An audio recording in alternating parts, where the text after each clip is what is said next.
Good afternoon. Welcome to the Medical Center Hour. I'm Marcia Day Childress from the Center for Biomedical Ethics and Humanities. I'd like to welcome you to this program, which is titled Stacking Stones, the Art and Science of Improving Care of Older Adults. The complex and often difficult subject of how we best care for our frail elders is an urgent one for all of us. Medicine, nursing, healthcare institutions, indeed our population as a whole. Our society is aging, and thanks in part to the science and the success of advanced healthcare, people's journeys into their last years are often long and richly rewarding.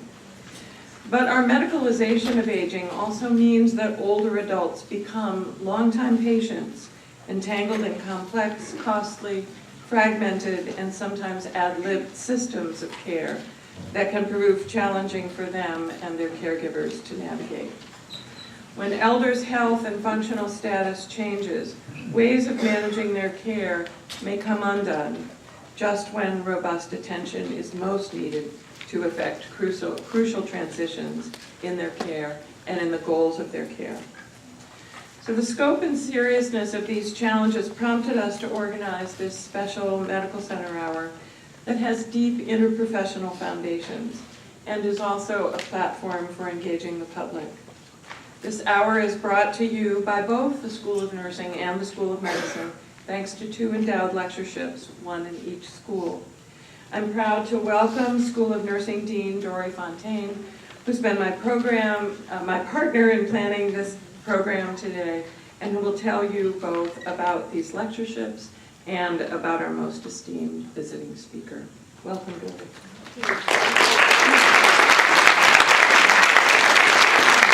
Well, good afternoon, and I do believe this is the final Medical Center Hour for the season, and I would just like to give a shout out to Professor Marcia Childress, who's run these for a couple of decades, maybe? And let's just give So in 1900, Americans had a life expectancy of just over 47 years. By 1950, that number had grown to 68, and in 1980, it was just over 73. Today, we live on average nearly 79 years, and that's nearly a 70% change across the century. So, of course, while we live longer, many of us are living with the debilitating effects of many chronic diseases that have the potential to complicate our later years, our independence, and the ability of our loved ones to care for us.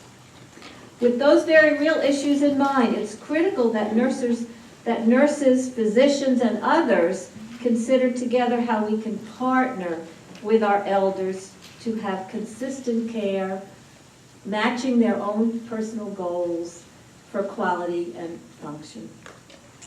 So, it's my real pleasure to welcome you to this year's Zula May Baber-Bice and the Kopacka Family Foundation Lecture in Medical Humanities, and to introduce you to our speaker today.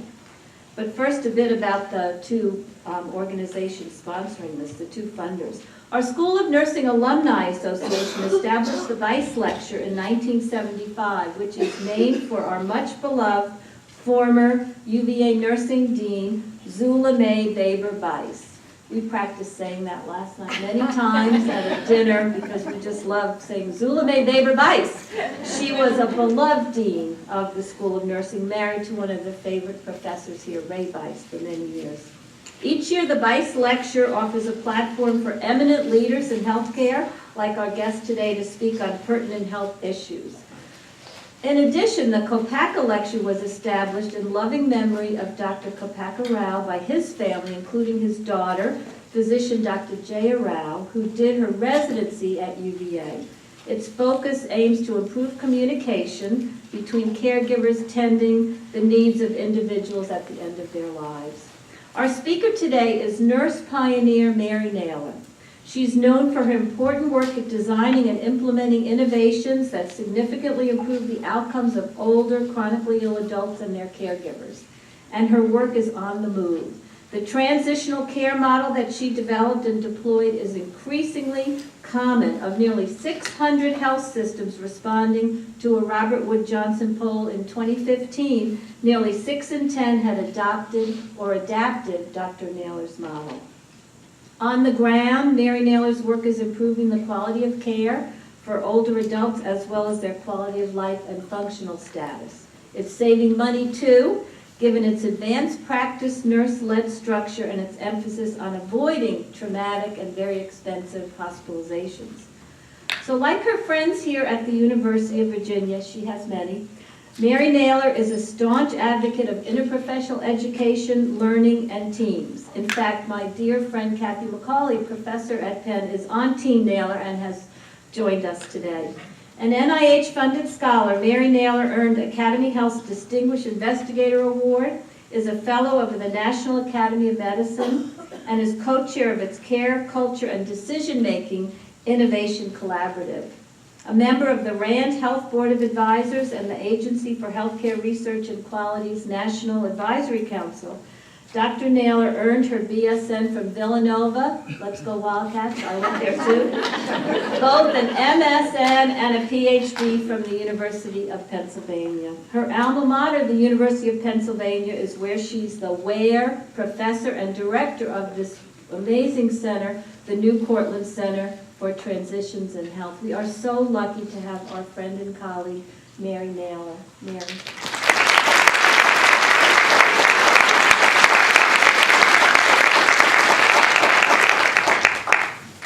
Thank you, Dory, for that fabulous, wonderful, wonderful introduction, and Marcia, to both of you, the School of Nursing and Medicine, for inviting me to spend a little time with you today. I am deeply, deeply honored to be the Vice Kilpatrick Lecturer, and the little that I've learned about the two individuals recognized by these lectures are clearly that they were beloved, that they had a love for teaching, a quest for promoting in all and inspiring all to learn and to have impact. And so it really seems quite fitting that we have this chance to spend time. And the way that this format is that I'm going to give you a little bit of an overview of the last 30 or so years, and we're going to have a chance to hear from you and the questions that you have. So I'm excited about that. I've titled this Stacking Stones, the Art and Science. So how many of you here know about stacking stones, the art of stacking stones? Good, good. Some of you do, and others will Google it. But it is an art form. It dates back centuries, and where stones were stacked originally to serve as burial markers and later trail markers. And many people who have studied it have really tried to figure out what's the motivation for stacking stones. Some believe it's our search for balance, and so I thought it was an appropriate metaphor to think about the search for balance between the art and the science of improving care for some of the most vulnerable in our society. And let me just share a little bit about that. Part of what is important about stacking stones is, and this may be the scientific part, is that it starts always with a firm foundation. And the foundation that we as a team, and while I appreciate being the Naylor model or Naylor team, you will immediately know that all of the work that we're talking about today here is a function of a team of clinical scholars, health services researchers from all different disciplines who collectively have joined in a journey. So I just get to represent them and have Cathy McCauley sit here and listen to them. But she is a vital member of this team. So this foundation that we start with is really something that we're growing every day, and that is our appreciation of who it is that we're serving. When I started this journey, I used to think, and I was in my 20s, some of you, I'm looking at many of you here in this audience, and I used to think of older adults as those people out there, some of whom had graying hair, and I classified them largely as healthy or not. But all along this journey, we've learned that there's tremendous heterogeneity in this population. We've learned that we have older adults who are confronting serious physical illness, sometimes for the first time in their lives, who have illnesses complicated by cognitive deficits. who are living on the edge, living in poverty as they confront health challenges, whose illnesses have accumulated to the point where now they are confronting daily deficits in things we take for granted, walking and eating and bathing. Individuals who have mental and behavioral health challenges.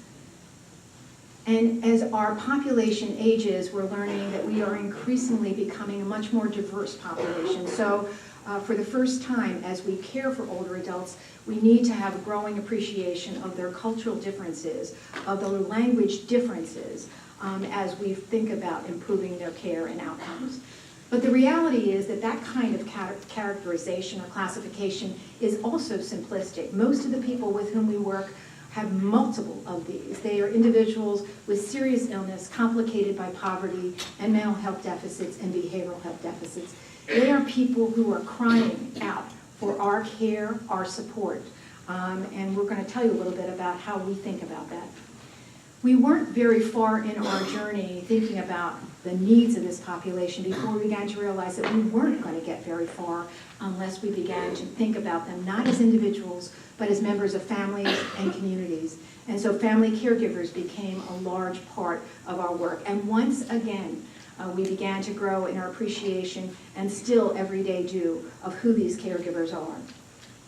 They are grandchildren. They are often grandchildren who came to be cared for grandparents who now are counting on their grandchildren for help. They're spouses, sometimes spouses, as many of you know, who have as many health challenges as the people that they're caring for. They're children. There's often daughters, sons, and now that I have them, sons-in-laws that I'm counting on to care for me. But many people don't have blood relatives, family units, and they're relying on their neighbors, on the members of their churches to help them address very complex care needs. Increasingly, as a society, we're relying on paid caregivers. I should say families are relying on paid caregivers, or individuals. Individuals often who are paid under the table for support and care. Individuals who are often immigrants themselves and have language differences with the people that they're caring for. And finally, we all need to recognize that there are still a whole host of people out there who have no caregivers and for whom part of our work is to help build a caregiving network. Again, an acknowledged simplification. Many people in our society are being cared for by a network of caregivers, some living close by, some remote, who are all comprised of all of these different people. Dory began to talk about this, what it is that we're facing as a society. Right now we have 55 million Medicare beneficiaries, older adults who are part of the Medicare program, adding 10 to 11,000 every day to that program. When the baby boomers started entering in 2011, we recognized that we were going to enter what some people have called the tsunami of aging in the United States. Between 2011 and 2030, when the last of the baby boomers end, we will have grown the Medicare program by 50%. Now, right now, we're being lulled into that change because most entering the Medicare program are very young older adults. And when we look around, they look relatively healthy. And relative to generations before, many are. They're not smoking as much. But there is a cluster already who are 65 and 66 and 67 who have obesity and diabetes and multiple chronic conditions. And the sheer fact is that, by the time we get to 2030, that young older adult population will be aging. They'll be 75 and 80, and they'll look much more like the population that we have been focused on as a team. The other thing that this is helping to point out is that those empty spots there are the family caregivers. This past year, the National Academy of Medicine provided a report on family caregiving of an aging society in America. 18 million caregivers and the report pointed out what we all know, whom we have not invested in, whom we don't provide the information or support or care that they need in order to address the needs of the people that they love or want to support as neighbors. We also learned in that report that we're watching changes in our society which portend that we're going to have a shrinking family caregiver workforce. So many fewer family caregivers required to meet the needs of a vastly growing aging population. So that is what's going to happen. We're going to watch these changes, and we have to think about today how it is that we're going to respond to those changes. Now, our team begins to interact with these most vulnerable people and their caregivers at arguably the most stressful time in their lives, when they enter the healthcare system for yet another episode of acute illness. Individuals who are living with diabetes or living with heart failure, who come into the emergency room and have all of those other health issues, and those caregivers, all of those other stressors, and we now bring them into our system. This picture depicts what people last year in a series of focus groups that we hosted along with many other sites brought in vulnerable older adults with mental health problems and behavioral health problems and functional deficits consistently describe to us that the system that they encounter is fragmented, that they don't really, that they describe themselves almost as being put out there in the wilderness in order to have needs addressed, again, at the most stressful time in their lives. So if we don't think about changing the system to really respond to this vulnerable needs, what we can predict is what we know from science, that older adults will continue to have a tremendous amount of unmet needs, suffer and experience adverse consequences, not just from the problems, the complex issues that they confront, but because the systems that are in place are not addressing those needs. And we can expect that the rate of use of resources will continue to grow, especially costly, avoidable resources, such as emergency department and hospitalization. And if we don't fix it, we can expect that the family caregivers who are out there every day, who are going to work and thinking about how it is that I can support my mother or spouse, and whose therefore productivity in the workforce has been diminished, who are earlier developing chronic illness, who are leaving the workforce in order to be able to take on the care coordination role that we have not provided and to support them, and leaving them financially insecure with their future. If we don't fix it, we're going to have a really struggling family caregiver workforce. And as a society, if we don't fix it, we're going to find ourselves struggling and competing at watching ever-growing amounts of dollars in our society devoted to healthcare that could have been used for education and other upstream investments. Right now, when Medicare was started, we had 4.6 taxpayers paying into the program. By 2030, when we have this vast growing number of people in the program, we'll have cut in half the number of employees who are paying into this program. So we're going to have fewer resources, greater need, and in the current context, that means real struggle for us as a society, not just our society. This is a global phenomenon. So we began to think years ago about ways in which we could better position our society, but most especially the people we care for, the older adults and their families, for a better future.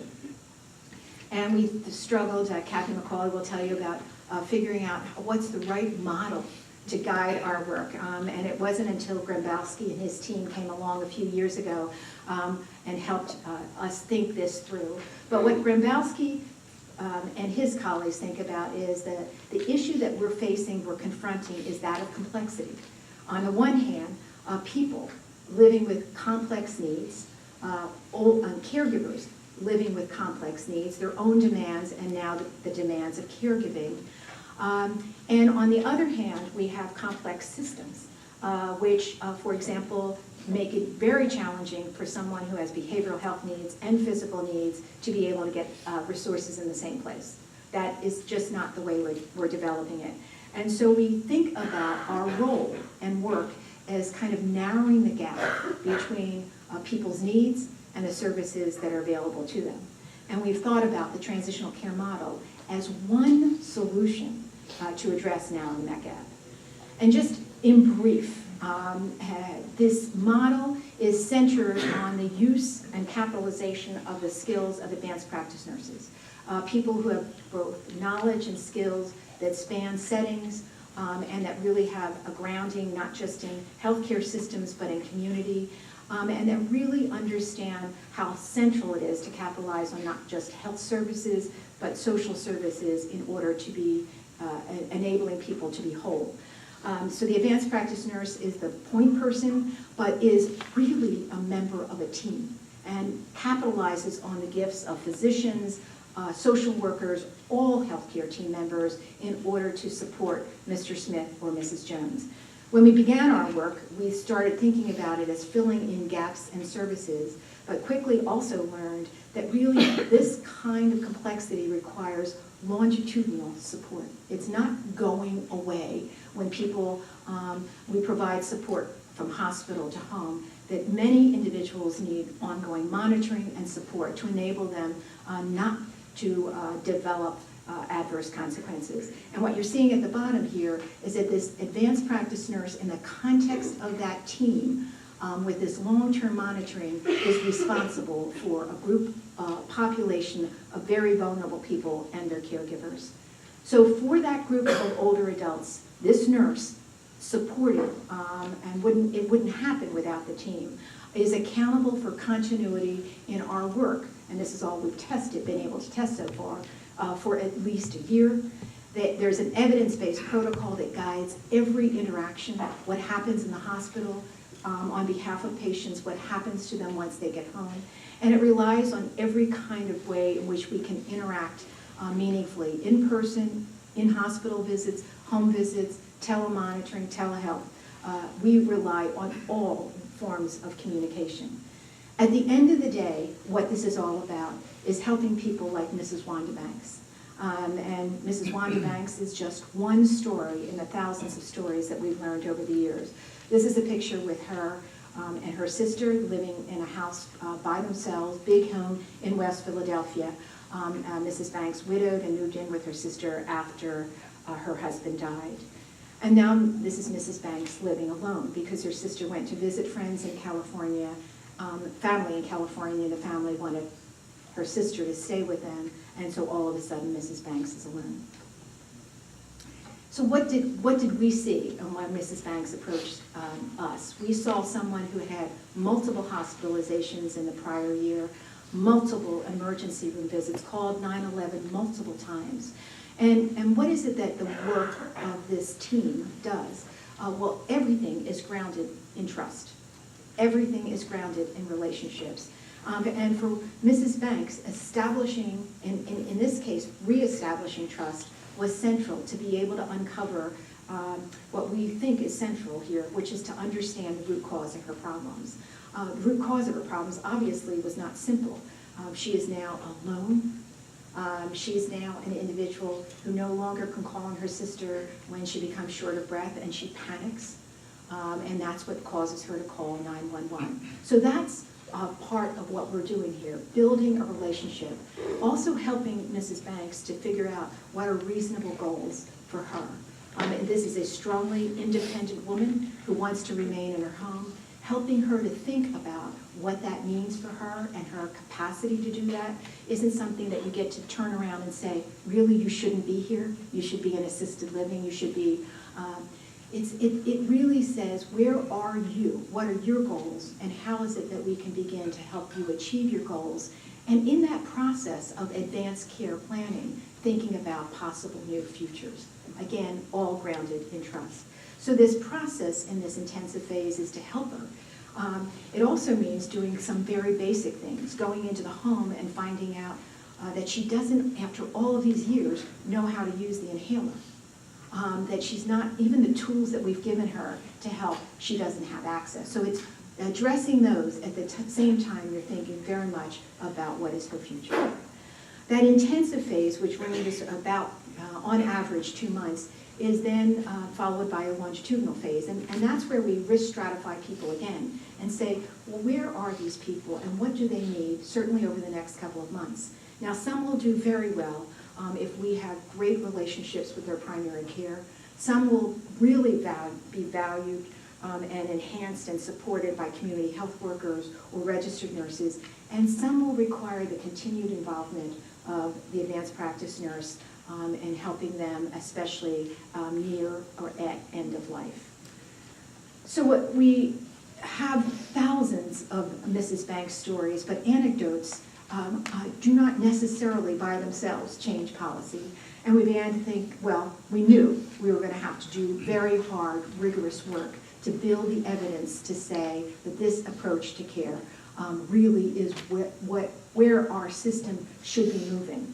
And so we have been working for all this time, over a number of years, using a lot of the traditional tools to build rigorous evidence.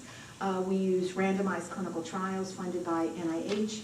We then moved from that kind of knowledge development to think about, well, not just comparing what we do to standard care, but a real test is comparing what we do to other evidence-based approaches. And so NIH funded comparative effectiveness studies. But the study I want to end with is kind of where we always start, which is, starting to get to an intervention in a clinical trial for us has always started with a grounding, remember that foundation, in knowing exactly what the needs of people are.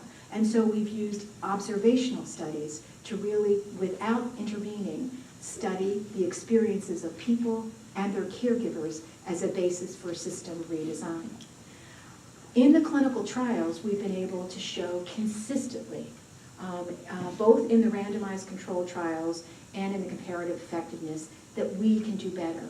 And we always use the markers that science tells us are important to people.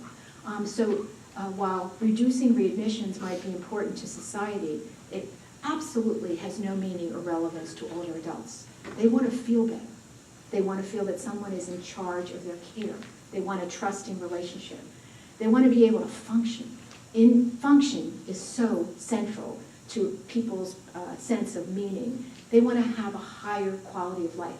They want today to be the day that they say, I feel better. There's joy and meaning in my life. But of course we knew from the beginning that we would not be able to make a case for the success of this intervention without a real attention to what impact it has on use of resources.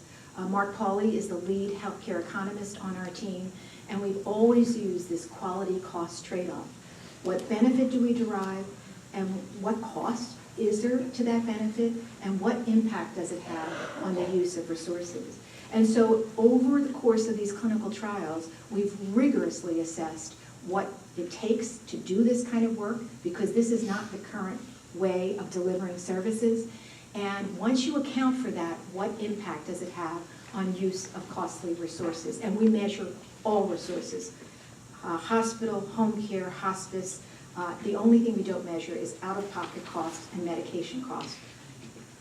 And what we've consistently demonstrated is that we can get to cost savings per Medicare beneficiaries over the course of, and in increasingly longer intervals, at 6 weeks, at 6 months, at a year, by doing something better. And even getting to cost savings when you compare our work to other rigorous evidence-based interventions.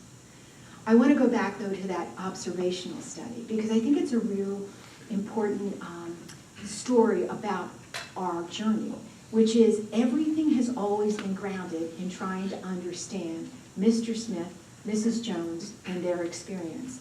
And so this is a picture of one person in a 2-year NINR-funded observational study that helps you to understand what the journey was like for this individual. And I'm not talking, by the way, we're collecting massive amounts of qualitative data, interviews with older adults and their families, if they existed, every 3 months, so we can understand how they define quality of life and know what we're working toward. But this gives you a sense of what the experience was like for an individual. For the first 12 months, it was in and out of long-term care environments, into hospitals, post-acute environments, back to the emergency room, etc., until she arrives at a place where there is a robust palliative care program. And that's the second 12 months of her life.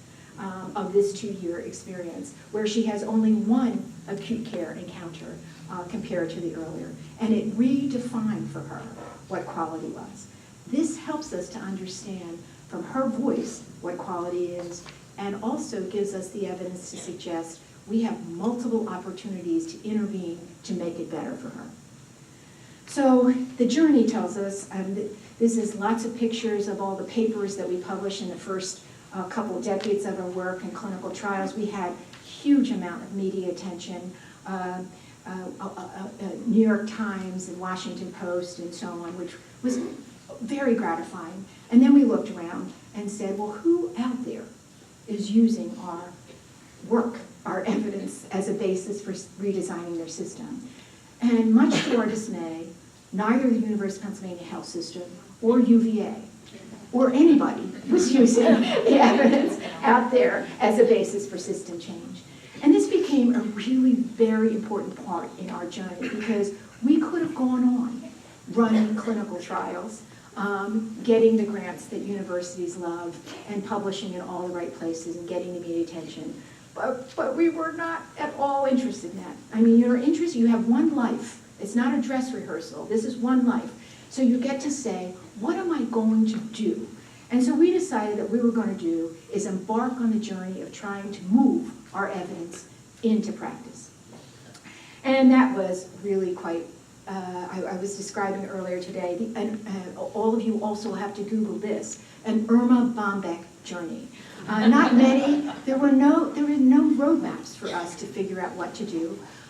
We failed spectacularly before, we thought we could take all of our evidence and wrap it up and just move it 3,000 miles away, and that people would use it and that they would get the same kind of outcomes. And none of that happened. That didn't happen at all. So along the way, we realized we had to partner with other teams, with health systems, with community-based organizations, in local environments, in order to help and to learn together how it is that we're going to do this. And we had to engage payers and others to make sure that they were helping to pay for this journey. So finally we came to our own health system, because I was giving talks and someone would always raise their hand and say, are you using this model at the University of Pennsylvania Health System?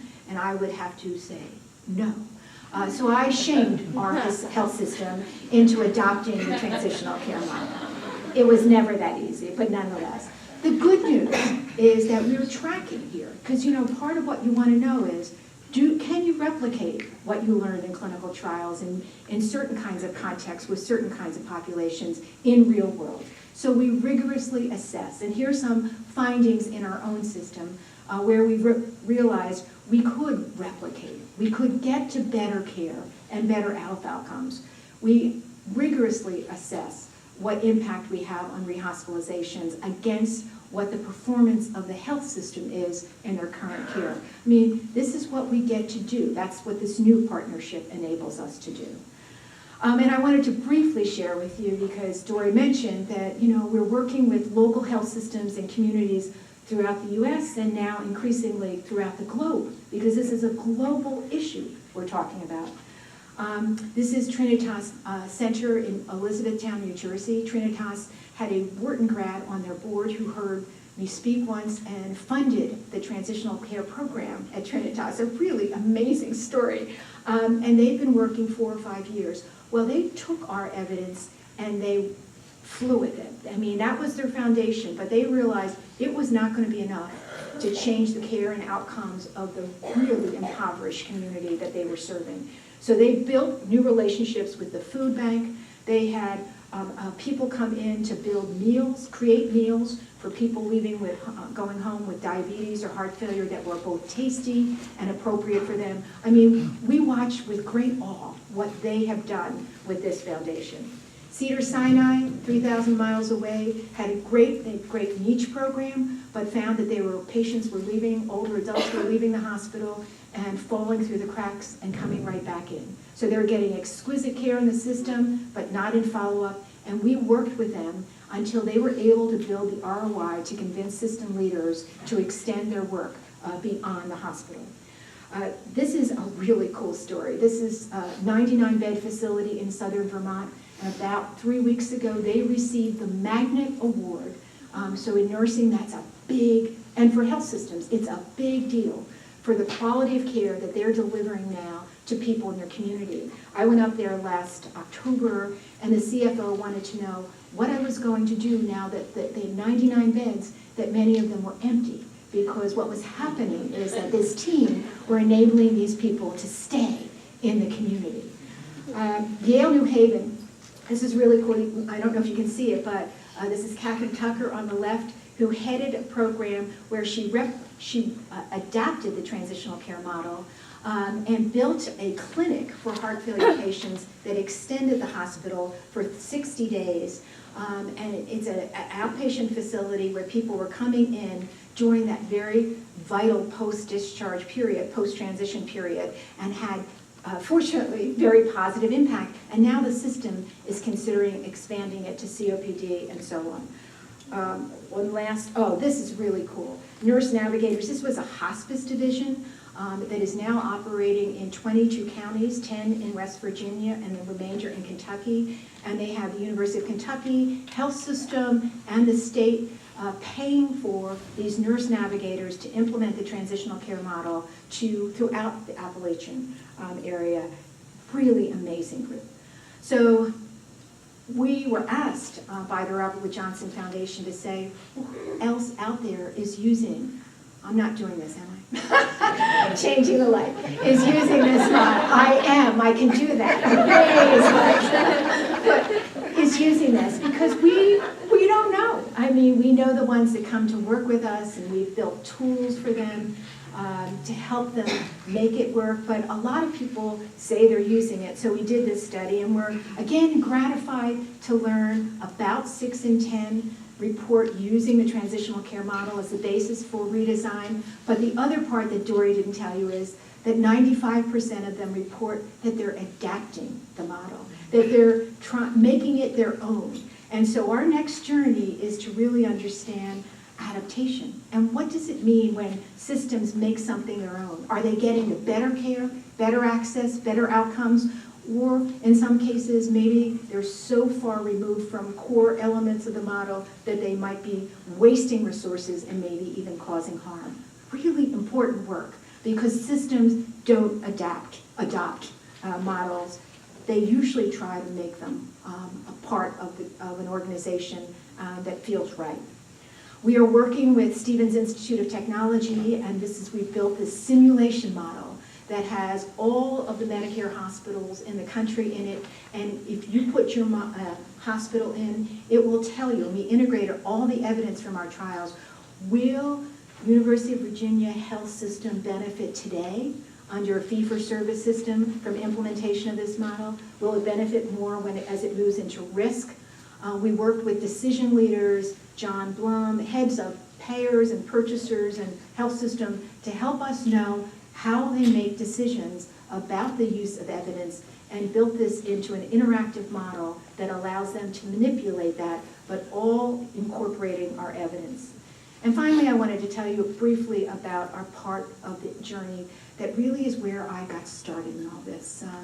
I had the great fortune, I learned that Dr. Larry Sabato is on campus here. Well, Larry Sabato and I were in the W.K. Kellogg National Leadership Fellowship together. 3 years studying health and social policy. And policy is where I landed before I came to Penn. I had the great fortune to work as a fellow and then staff with the Committee on Aging, Senate Committee on Aging and Finance. And so I have really been consumed with this notion that when we get good evidence, it's not just enough to generate it and disseminate it. It's not just enough to translate it. We have to build the policies that allow us to sustain it. And so I've had the great fortune to sit on places like the Medicare Payment Advisory Commission or the National Quality Forum Board, where payment policies and quality measures that are what we will define as our future, what we will pay for as our future, are being defined.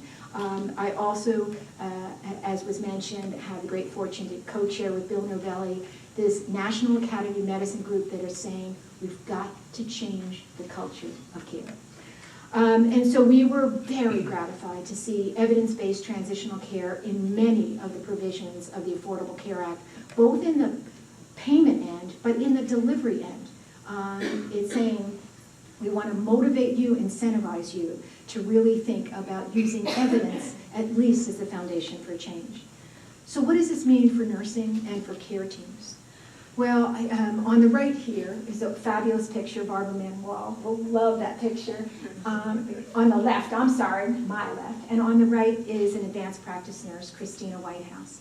And I think what is maybe different, but you can tell me, is that Christina gets to be that nurse, but gets to be in this home with this patient, now grounded in a body of evidence about how to make every interaction meaningful and count. And so that's what I think the difference has been in our history. And now nurses are central members of care teams, where each care team member gets to say, these are the gifts I contribute, and we get to all play together in order to accomplish something meaningful.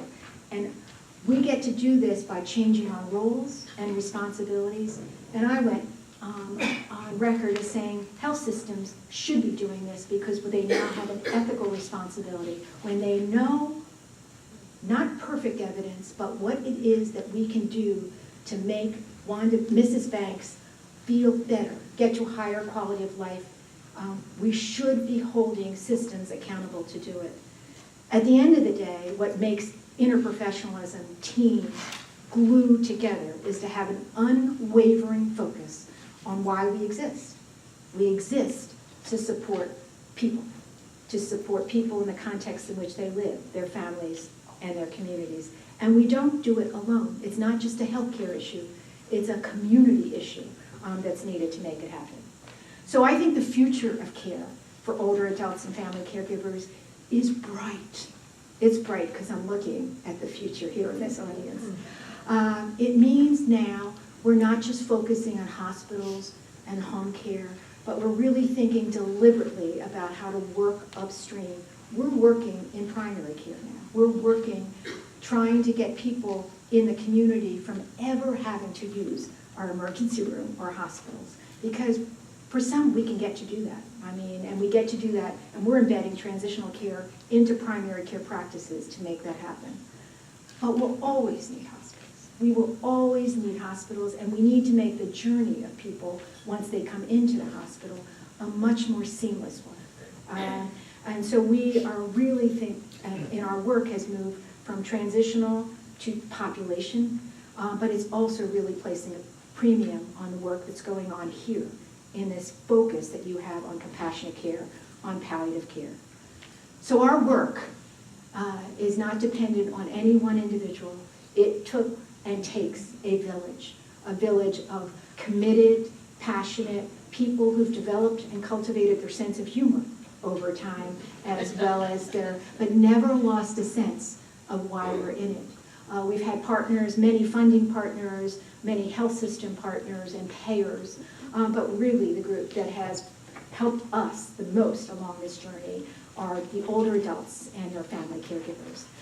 So I am, again, thrilled to have had this opportunity to share a little bit about our work and now welcome the opportunity to hear from you and the work you're doing and any questions you might have of me.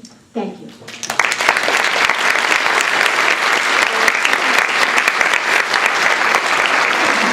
Wow, thank you very much. An extraordinarily informative talk, but also one that is shot through with challenges for us to think about, for models for not only for care, but also for education. I mean, are we training this new generation to work in a system that makes these kinds of changes? Yeah. And offers these kinds of benefits. So we have a couple of microphones which we will bring to those of you who have questions and comments. I would ask, please, that you identify yourself before you make your comment or ask your question, and I'll go to this guy in the blue shirt right here. Dr. Naylor, thanks so much. Who are you? Oh yeah, sorry. I'm Justin Mutter. I'm a geriatrician here at UVA. Really appreciate your work and your team teammates' works over the years, but I want to go to something that you were saying toward the end about bringing this into primary care and highlight what I think is a bit of a tension, systems tension, between the various transitions of care models and primary care. Not everybody, unfortunately, and not every health system have done the robust team-based work that your team has done. And as we all know, many hospitals are contracting with people that come in and do transitions of care, which leads to more fragmentation, which doesn't necessarily solve the problem in the long term. It may give 30-day benefits, but not necessarily long-term benefits. And so what, as you look at the system and as you look at this challenge of integrating primary care, which is a perfect sort of space to do this. I'm biased in some of primary care geriatrician, but you know, how do we do that integration in a way that doesn't lead to more fragmentation over time, and really allows for that comprehensive team-based care to flourish for the rest of someone's life? Thank you. A terrific question. A couple of things. So just, I think some of what you've described is that many of our solutions in some ways have increased fragmentation as everybody's focused on this very narrow view that 30-day readmission is the end game. So thank you for bringing that. We were funded by 3 foundations to think about how it is that we could move upstream. And we engaged in a project that had several principles in mind. One was that if you don't embed people into the team, if they're not part of the team, you tremendously increase the risk for fragmentation. And you don't have the kind of communication and collaboration and teamness that's essential. So the strategy that we used was finding patient-centered medical homes. They weren't PEN, only one was a PEN, patient-centered medical home, to be part of this effort. And then saying, what is it that we could do, collaborating, primary care and the transitional care team, to create a kind of different approach to care management of high-risk people in the community. And we evolved into a co-management model where primary care clinician and advanced practice nurses co-manage the high-risk part. The advanced practice nurses are part of the primary care team. They're credentialed in the primary care team. They're credentialed in the hospitals that support the primary care team. So all of that took a lot of work. They had to learn the 17,000 EHR systems that are in diverse primary care team. They had to work with the state to figure out how to make sure that that role was going to be accepted. But that's the stuff we do all the time. It just on a planning level, it had a major impact on people, on their health outcomes, on the avoidance of emergency department visits, and so on. So now we're looking to widespread scale that approach. But it took 2 to 3 years of just figuring out how that kind of collaboration could work. How can we extend the walls of patient-centered medical home to include the home, patient's home, as well as the emails and all that stuff. So be happy to share with you, but the principle was the nurse and the primary care clinician have to be working together as part of the team. They have to be face-to-face. They have to be really partners in that process. So I think bringing people in creates, for most systems, a real challenge. It increases fragmentation. It's the reason why many of the people we serve today go home and receive 5 calls on average in the first 24 to 48 hours from their health system, from their physicians or teams, from the insurer, from the primary care context. And you know what they're doing? They're hanging up the phone. So anyway, I don't know if that was helpful. Not to mention, they're also sent the patient satisfaction survey. That's right.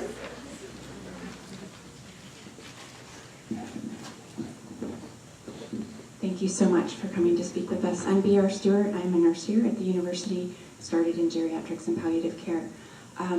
So what you're talking about sounds so much like PACE to me, providing all-inclusive care for the elderly, which UVA is a partner with JAVA, you probably know that, and I think it's Riverside Health here in Charlottesville.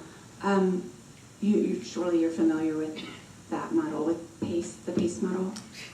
So I had the great fortune with the late Karen Bueller-Wilkerson to establish a PACE model in West Philadelphia. Okay.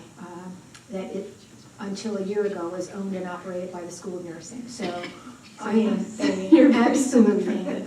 I mean, and we saw that as the model for what could happen. My own dream was that we would figure out how to have PACE light, where we didn't always have to rely on the, so for those of you who don't know, PACE is a team-based model for frail elders, which requires nursing home eligibility in order to be enrolled in the program. And it has a capitation of funding stream, Medicare, Medicaid, 2/3, 1/3, 2/3 Medicaid, 1/3 Medicare, that you get to pool those resources to figure out what do people need. And it, to me, has always been an exemplar of what's possible. I mean, that's what I see in your model here. Yeah. That was really my question, to just see what you think the differences are. Well, so That's the a one thing more that specific we've been population, trying to right? do is to say, couldn't we do this without requiring people to come into a day health center the 3 or 4 days a week? Why isn't that kind of approach, that brings the behavioral health specialist and nurse and transportation worker and everybody together to think about care needs? Why couldn't that happen?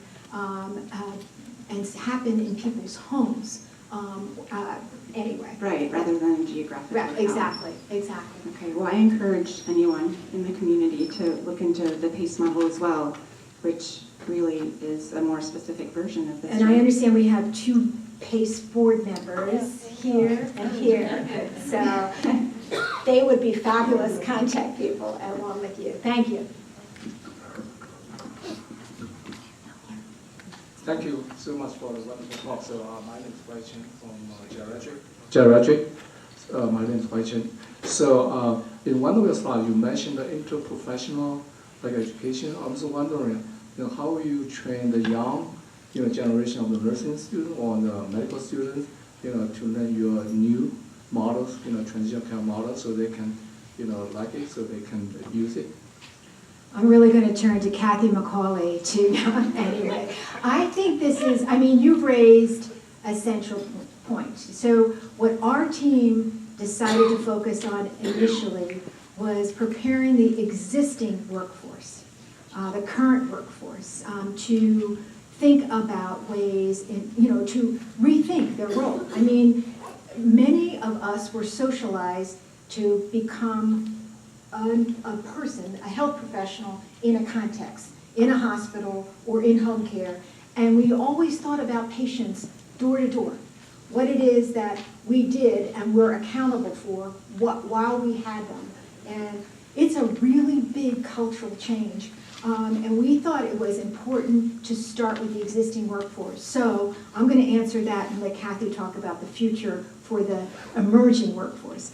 Existing workforce, what we did was we built online seminars that expose clinicians, nurses, physicians, and others to this kind of work. So in 40 minutes you learn this kind of level of orientation to it. But this is a chance to really understand what is the evidence, what do these protocols look like, et cetera. And we've made a number of tools available, tools around how to screen the right patients, how to scripts to let people know about the service, quality improvement tools about how it is, what core metrics you should be using in order to know that you're making progress in this, kind of building teams, real tools about how to engage patients and family caregivers. We use that word all the time, patient engagement. It is unbelievably challenging to get people to really think about what matters to them and their goals. So those, so we've built these tools. Kath will tell you about how the emerging workforce is a work in progress. Okay. I'm going to say this very quickly, it's a work in progress. What we're looking at doing in Penn is, and I've been doing some of this since in the past couple of years, is trying to say how can we make content around transitions be foundational in the curriculum, in the master's program, in the baccalaureate program, the doctoral programs to have. So we've been doing some work on that. I don't have a whole lot of time to tell you, but will I tell you where we've hit a roadblock is that in our partners with the medical school, very interested in clinical applications. And I think the best happens when there's excellent things happen in the practice arena and students get to see it and get to work with the role models who are doing it well. Getting the curriculum to change on both sides. When you figure that out, please. It's Nobel laureate time. That's Nobel laureate time. But, you know, we're taking it one step at a time, but I think influencing and getting patients to get exquisite care, getting students exposed to that is the absolute best learning models for that. And this is where focusing on policy matters. So really helping in thinking about what are the new standards under comprehensive primary care plus in patient-centered primary care environments, having them focus on access, continuity.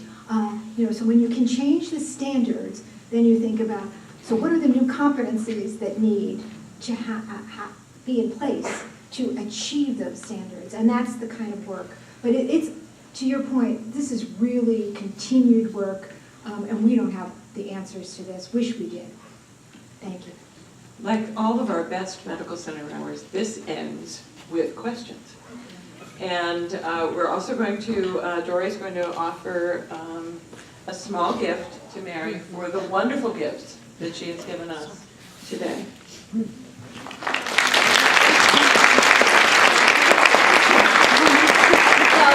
Wasn't that fabulous? It's so great to be here and listen to Mary and the wonderful work she and Cathy have been doing. We have a gift. Now, what's in here? It's our special Jefferson Cup. It's the university tradition. I'm not telling a secret here. And it's lovely to have one. And come back to the University of Virginia. We do have a reception now for the next hour, and you're certainly welcome to come out and talk to Mary Naylor as well as Cathy McCauley. Thank you so much for coming.